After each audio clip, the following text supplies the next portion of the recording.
Hi everybody, welcome back to the channel. I'm Jake, this is Nadia, this is Buddy, this is Sedona, and today we are talking about The Morning Show, which is a show that exists.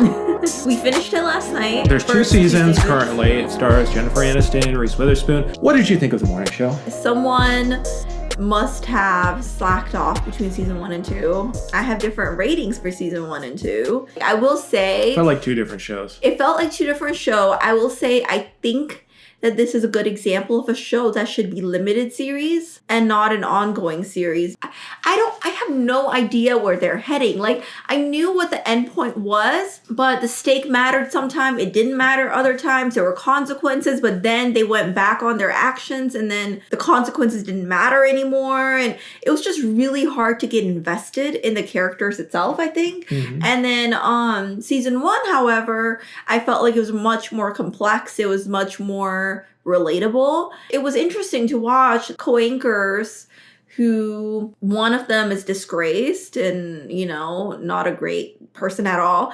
And then another one who's an enabler and trying to kind of like deal with this culture of what they call, quote unquote, the boys club.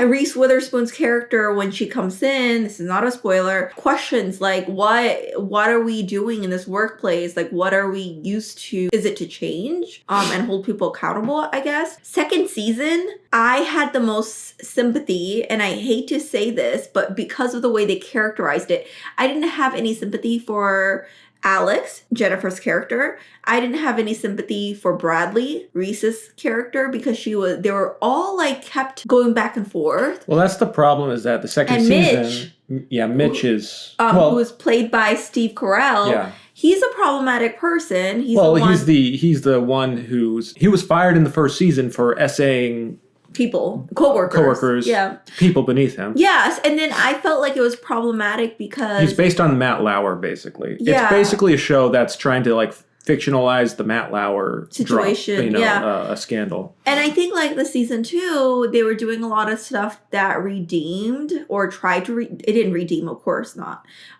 They were doing a lot of stuff that tried to redeem Mitch's character. Like writers, it seemed like they were trying to redeem Mitch way more than make Alex and Bradley relatable. What the hell is going on? There's something problematic about this. And also, like, I don't know. It was a mess. Like, honestly, to rate it as a whole, a 4. Because season 2 is literally about, like, for me at least, doing this review. Because I enjoyed season 1. If I were to rate it separately, season 1 would be probably a 7. And then season 2 would probably be, like, a 2, because I just like the first couple of episodes I didn't know what the heck was going on with Bradley's character. It was completely a big shift, and I thought maybe it would lead up to somewhere.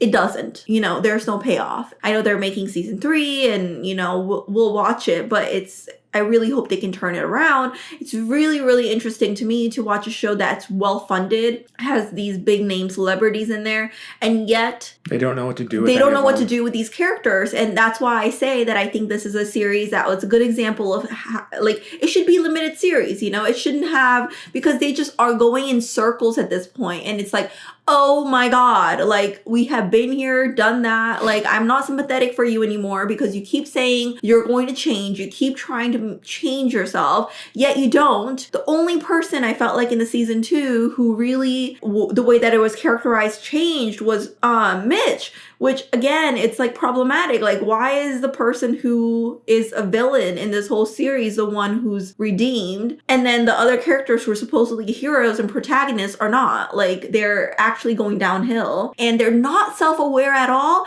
but then they're self-aware. There's like parts of it that are self-aware. And then I also feel like there's so much, like, I just have a lot to say about especially Daniel's character and the way that they characterized him in season 2 versus season 1 and what they said about it and the self-awareness, yet the lack of them following through with that. That's as much non-spoiler as I can do, to be honest, because it's like, I'm so frustrated with the way that season 2 went that I really want to just dig deep into like what doesn't work. So go ahead. Yeah, well, we should go over like first season and like what worked and everything. I mean, I do think that at the heart of it, what ends up breaking the show is that like you said, the lack of self-awareness, Or which becomes especially prominent in the second season. Yeah. But I think there were hints of problems in the first season, of course. But you could overlook it because the drama was compelling or whatever. The basis of the whole show, the whole premise is that we should care about the institution of a morning TV program, which is basically just like fluff pieces about stuff, you wake up with these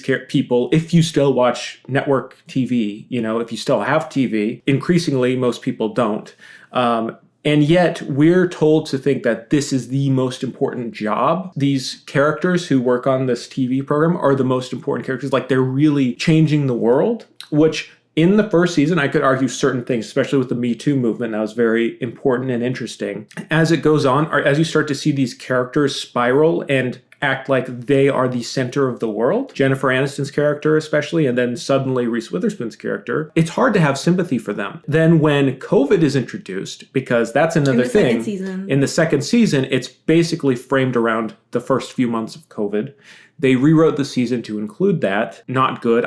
First off, I think that it's a bad idea to have their fictional show correspond with real life events. It just makes it feel instantly dated, So you're kind of reliving the first 3 months of the pandemic, which everyone in the world still remembers vividly, but you're reliving it from the perspective of multimillionaires living in their penthouse apartments, complaining about the threat of getting canceled, which seems to me more important than COVID itself. So how am I supposed to have any sympathy?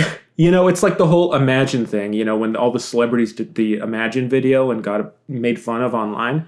It's basically that, except the show wants us, it seems, to care and empathize with Jennifer Aniston, Reese Witherspoon, these characters who are so privileged, have no self-awareness. It's a fascinating show. I personally think the second season is maybe more interesting just in terms of what a train wreck it became. How they're trying to insert very bluntly and very poorly all of these topical social issues.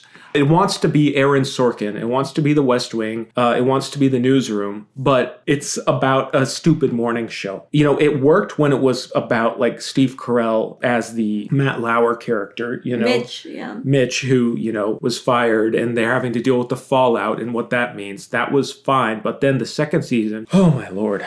Yeah, I will say that, when you're talking about, basically these people are self-centered and narcissistic, are worried more about themselves than the events that's going on, which is contrary to their job title. So, when you talk about Succession, for example, right? We know that these people are supposed to be horrible people. There's an element of satire. And there's an element of satire, and it works because we know the premise of this is not for these people to be like Mother Teresa, right? These people are supposed to really low levels in order to gain power. It's all about power. And yet you care more about those characters because the show knows who they are. They're self-aware. And with this one, it seems like it's about redemption. Yet it over and over fails. And the thing is, what they fail at in the second season, especially, the same mistake. Dude, when you make a mistake the first time, second time, oh man, yeah, I sympathize with you. Okay, by the third time, it's literally last episode, didn't we just talk about this? Literally 10 minutes ago, didn't you just do that? And it bit you in the butt and you complained about it and then you got saved and you did the same thing again and became impulsive and didn't listen to XYZ and da-da-da-da. And it's I just feel like if this were in the hands of different showrunners or someone or writers who were able to push it further into an element of satire, like Succession, we're making fun of these characters for how ridiculous they are, but it also comes down to tone. When you watch the scenes, you can tell, we're supposed to be really, feeling for these characters in an authentic way. And it becomes a melodrama. It just becomes flat out. It's like a soap opera. It becomes a soap opera. Yeah. You lose all element of realism.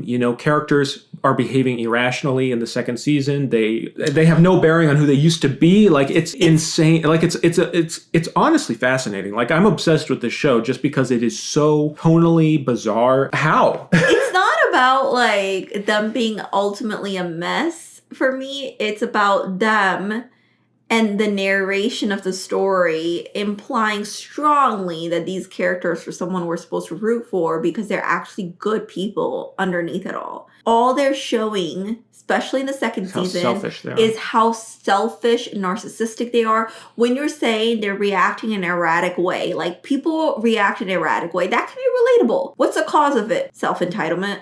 Okay, yeah. Sure. So just go back into narcissism and just when they do it over and over and over. About the same freaking thing. You know, I also hate like what they did with some characters, to be honest with you. Like Corey, I really liked him. I found him like humorous the first season. The second season, I was fine with the way that he was characterized in the beginning, and then I wasn't like engaged anymore with him, which we'll get into in the spoiler section as well. Obviously, Reese Witherspoon and Jennifer Aniston's character they're like the primary main characters, but there were these other characters that felt like almost like ensemble type, even though they never went that deep.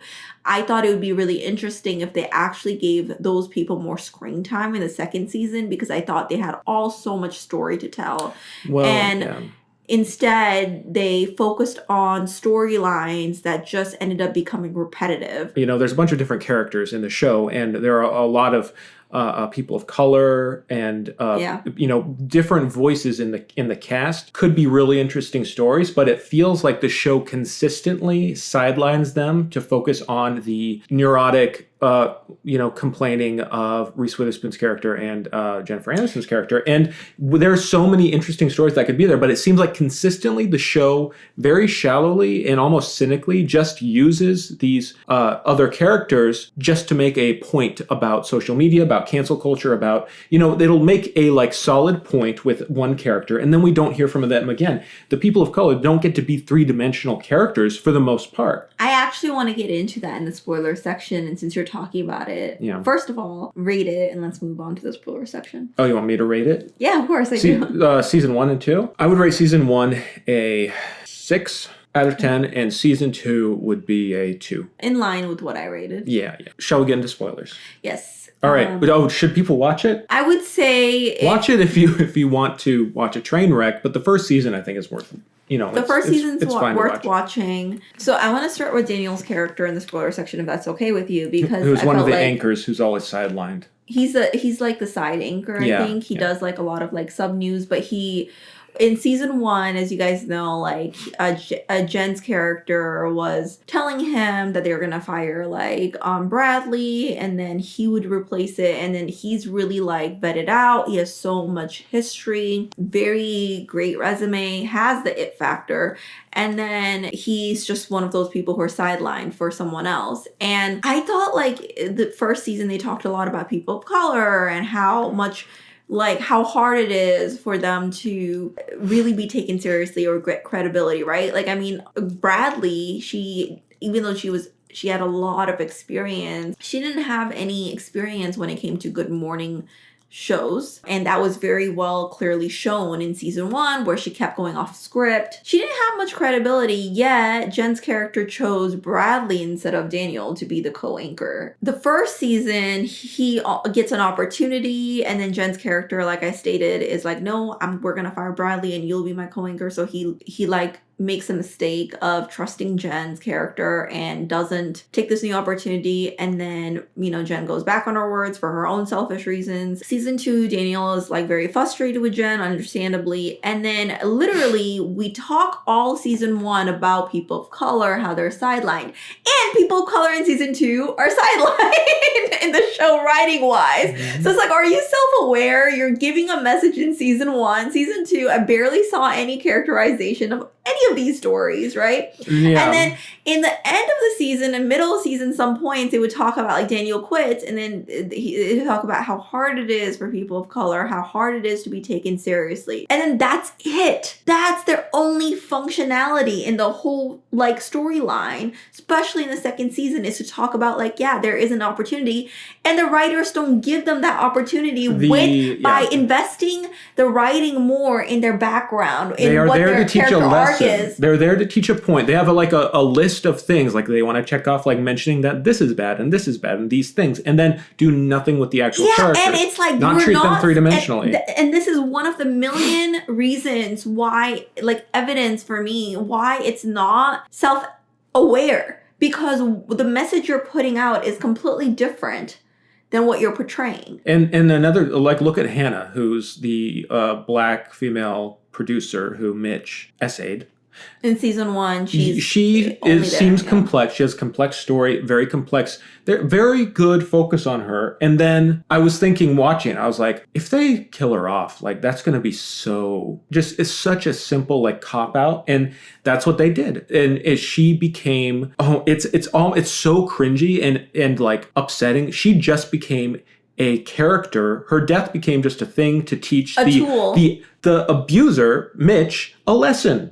Yeah. She just was like this character they killed off to teach everyone else, all the white characters and all the privileged assholes, a lesson. And we're supposed to give a shit about Mitch in the second season after this. Like, oh, he really learned, after she died, and he's really because in the first season better. He's horrible, and then he doesn't learn the lesson, and it's like, I think that's something good to say. It's like, okay, predators aren't they're not always going to like turn around. Like, some people are just problematic and they start hiding in plain sight. Yeah. And then she passes away. She overdoses, and then like literally second season he's changed, and he like literally has this redemption arc, and it's like, and we're supposed to feel sympathy for him, and as he's hanging out in his gigantic villa in Italy, supposed to be like, oh, poor guy. It's pathetic, honestly. Like, the show, it's embarrassing that the show did this with his character. Like, and if they're gonna do that, like you stated, it's very problematic. But also, like, it's my biggest problem is they only,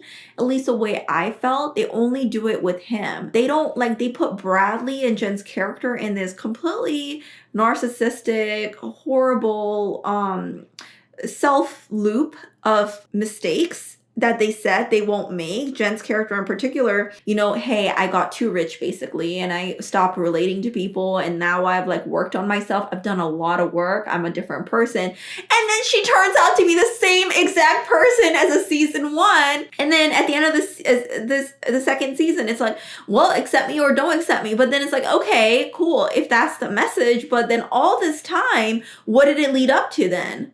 What did it lead up to for the writers to put these character arcs in a way where the audience is supposed to root for them just to be like, this is who I am, accept it or don't accept it? That's a very different storyline. So it's like there's no follow through all the way. It's like it seems like it'll have a follow through. It won't.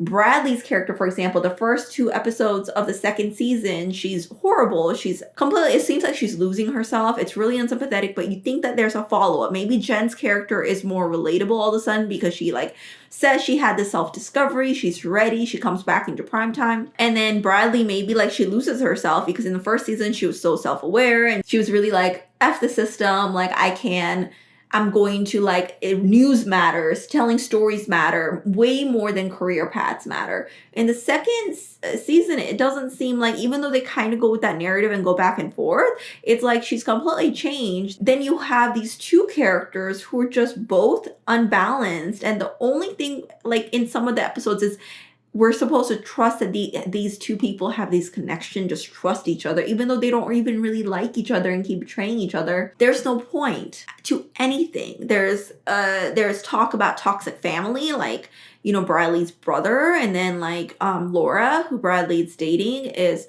telling her like, hey, you have to let toxic people go. You can't change people that don't want to be changed. She says that. She follows through with that. And then she goes back on it, and then she like goes back into the same loop.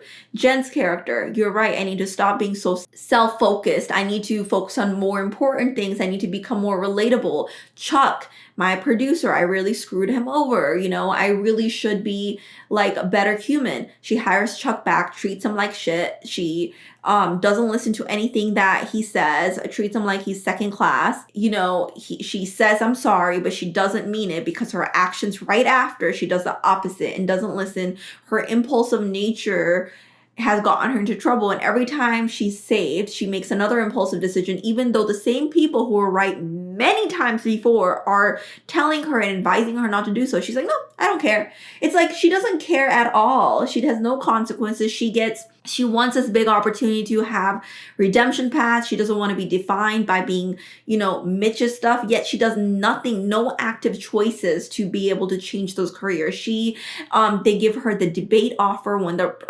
presidential elections were happening, and then she doesn't take any of that seriously. She just doesn't care. She's just self-focused, and then you really get to understand what the daughter and the husband in the first season, her daughter and her ex-husband, were really saying, and why they wanted to get her out of her life. You never see these backgrounds, and it's like, you are a toxic person. So at the end of the season, she tells Bradley, you got to be there for people. And it's like, yeah, you sound like a toxic freaking person who's saying, no, I need to be taken care of, and I don't care how much mental energy I take in your mind. You should be there for people no matter what. Yet you are not doing anything to change yourself, to make it where other people can tolerate you. You're just like a privileged person who doesn't care because you're in a completely different thing. Even with COVID, she's trying to be more relatable, all those stuff, yet she can afford a lot more things than other people. And then so they talk about these aspects of privilege, about racism, about colorism, all these different things, yet they don't follow through with it. The writers are therefore hypocrites in the message that they themselves are trying to portray. And some of the message, I have no idea what they're trying to do with it, because it just seems like they don't even know what they're trying to do. Yeah, I mean, you look at Bradley, the start immediately in the second season, 8 months have passed or whatever, and she's become a totally different person, different priorities, doesn't care about real journalism anymore, is just complaining about losing a promotion, right? Like that, she's just extremely frustrated, acting like a brat, just very unprofessional. It comes off very unsympathetic. And then suddenly the next episode, it's oh, we went a little too far that way. We need to rein Bradley in. And they give her a love interest and a relationship. She's exploring her sexuality, and those are interesting themes, and it's interesting stuff. But it has no connection to the rest of the show, and it just seems like there is no narrative momentum to the show. It just seems like we're not moving towards anything. The first season had cliffhangers, there's a cleared deadlines to things like the interview. Yeah, we're moving to a climax. Mm-hmm. This show has none of it. It's just things are happening. We're just exploring it. It feels, and I was telling you earlier, it felt like just watching any network drama on ABC or something, because it's just they're just trying to take up space and airtime and just last for as long as they can, that's what it started to feel like, not like a 10 episode, series. And so there's that. And then Bradley later on in the show, seems like that stuff with her exploring her sexuality and the relationship it switches to her dealing with her brother.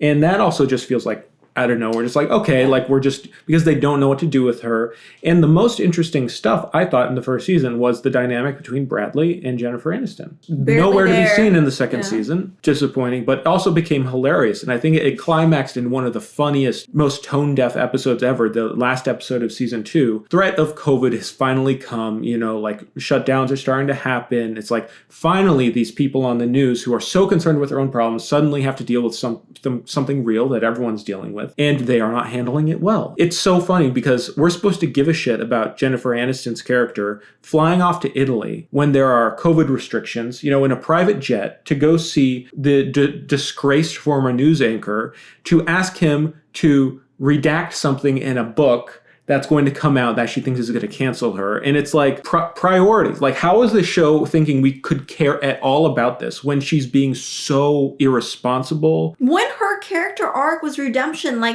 think the whole lead up to her character in general was that the Maggie's book is going to come out. Oh, first off, who gives it? That was such a big thing they played in the second season. Oh, we got to wait for Maggie's book to come out. And it ended up just being why does she even think she's going to get canceled, Well, because she slept with Mitch's character. Right. It was consensual. There's not it's this is out of your control at this point. Well, I think what would have been better is if Jen's character consistently makes active choices that shows that she's in this redemption and shows that she's trying to change, trying to better learn, similar to how they portrayed Mitch's character. Well, that's the thing. Mitch gets this complex She doesn't. She's having panic attacks half the time, which I don't judge, but it's like it doesn't lead to anything. It just almost becomes like she has manic episodes that don't lead to anything. Embarrassing how they try to redeem Mitch and her. Like, yeah, and then it's like then it becomes about like, oh, these people had real relationship and everything else. And then it's like you start to feel sorry for them because the way that they're being portrayed, it's like, oh man, he's like trying to change, but no one will give him the opportunity. Isn't that sad? And it's like, that's so problematic in the way that that is defined, right? And how it's dealing it with the complexity of like a blunt hammer. Like the scene where Mitch is at the cafe and that woman comes up to him and is like yelling at him. And it's just like, we get it. She's the caricature of like the extremely online, people who, and it's like just such a caricature. Nobody outside of our main characters are complex at all. Poorly done. And then, the final episode, Jennifer Aniston, she has COVID. She infects everyone. She's been to Italy during, the break. Like, it's so ridiculous. And then there's so many shots of her like suffering in her massive penthouse, just like, crying, dealing with COVID. And it's like, well, it's so tone deaf. It's like this is so bad. And then they start showing her, they're like, we need to show her going through this. This will inspire people and help people. And then she starts, they film her and she's just screaming at like people. Like she uses it as like a soapbox to like complain about the American people and like how they're canceling her. Yeah, trying to cancel her. Yeah. And it's like, have some perspective. Touch grass. I think it would have been more powerful if Chuck was the one who was going through that, and like Jen's character would have had to become more accountable about like how she brought COVID to everyone else instead of her, the person who brought the problem in the first place, being like, again, it seems like the show is redeeming characters who are predatory towards other people, right? And Jen's character, she's always looking out for herself, and then it's so sad, If we got to laugh at these characters being horrible, and then we might have some sympathy for them, if we like in Succession, like obviously these characters are despicable, but it's like we sympathize with some of it, and like can understand certain things. Well, we know we're not supposed to like root for these characters. They're probably not going to be redeemed, nor is that their goal. No. Their goal is power, right? Well, in Succession, like they're all messed up. They're all doing horrible things. But then you see like, well, they've been seriously abused and fucked with by their father their whole lives, and you get to see like how that comes to be. And you have sympathy, not empathy necessarily, but you're sympathetic towards like that experience. That's something a lot of people go through. Obviously, they're handling it in a poor way, but it's you can relate in some way. This show, it's like you want us to like be totally in their perspective, in their like subjective view. There's no like objectivity here. People who wrote this must have had like no perspective on how this would look to like just regular people. That's the funny part, and that's what I mean, is their message is completely different than what they're portraying, because, we talk about, like, Jen's character being out of touch in the first... It just honestly seems like all the writers are out of touch with reality. The only healthy character was Laura, and then she, like, was, at the end of the second season, she moved to another state so that she could be safe. Very level-headed. And you know what I thought was problematic is that in the first season, Mitch's character, there's a flashback about how the work operated while he was there. Because the show is completely gone off the rails ever since Mitch got fired, it's like so problematic because the show's now like going downhill. It's all because like the new anchors, they can't handle it. They literally, and when Jen goes back to Italy to meet with Mitch, he balances her out. He's like the level-headed person, and you can see how they work together and how they met together, and it's like that is not happening with Bradley and Alex. They can't balance each other out. They're like two fires that they create bigger fires. So therefore, they're like not even like in the same room in the second season at all, And it's like, what I got out of that is Mitch was good for the show, and no one could replace him. I think I've said what I want to say. How about you? I think I'm rambled on enough. Thank you, everyone, for watching. Let us know what you thought of the show if you watched it. And please let us know what else we should be watching. Yes, we'll talk to you later. Talk to you later. Bye. Bye.